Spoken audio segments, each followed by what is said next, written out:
Prestigious project చేస్తామండి. ఈ తుక్కుగూడ అనేసరికి మనకి చాలా మంది తెలిసే ఉంటుంది.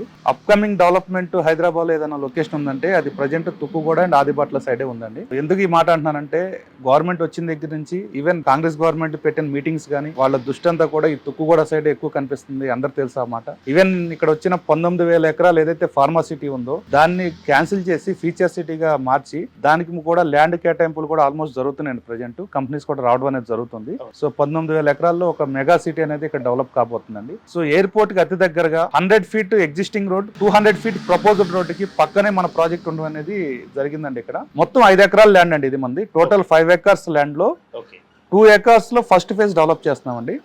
సో ఈ 2 ఎకర్స్ లో కూడా బేస్మెంట్ 1, బేస్మెంట్ 2 అంటే cellar 1, cellar 2 and G+19 floors అనేవి మేము కన్స్ట్రక్షన్ చేయడం జరుగుతుందండి. ఆ ప్రాసెస్ లో మనం HMD నుంచి కూడా పర్మిషన్లు వచ్చినాయి అండ్ రేరా అప్రూవల్ కూడా అయిపోయిందండి. అండ్ వర్క్ కూడా స్టార్ట్ అయింది. RMC ప్లాంట్ కూడా ఇన్స్టాలేషన్ చేయడం జరిగిందండి. సో ఇక్కడ 2 స్లాబ్లు కూడా కంప్లీట్ అయిపోవడం జరిగింది. సో ఇక్కడ నుంచి కూడా మనం ఆల్మోస్ట్ 3.5 ఇయర్స్ లో ప్రాజెక్ట్ ఆక్యుపెన్సీ అవ్వడం అనేది జరుగుతుందండి. హైదరాబాద్ లో ఉన్న రియల్ ఎస్టేట్ కంపెనీస్ లో ది మోస్ట్ పాపులర్ కంపెనీ అండి EAPL అనేది. సో మేము క్రెడైలో కూడా మెంబర్గా ఉండటం జరిగిందండి మేము. So trusted brand, almost 26+ years మాకు ఎక్స్పీరియన్స్ ఉంది రియల్ ఎస్టేట్లో అండ్ కన్స్ట్రక్షన్స్లో. హైదరాబాద్ అండ్ బెంగళూరుతో కలుపుకుంటే 36+ ప్రాజెక్టులు అనేవి మేము కంప్లీట్ చేయడం జరిగింది.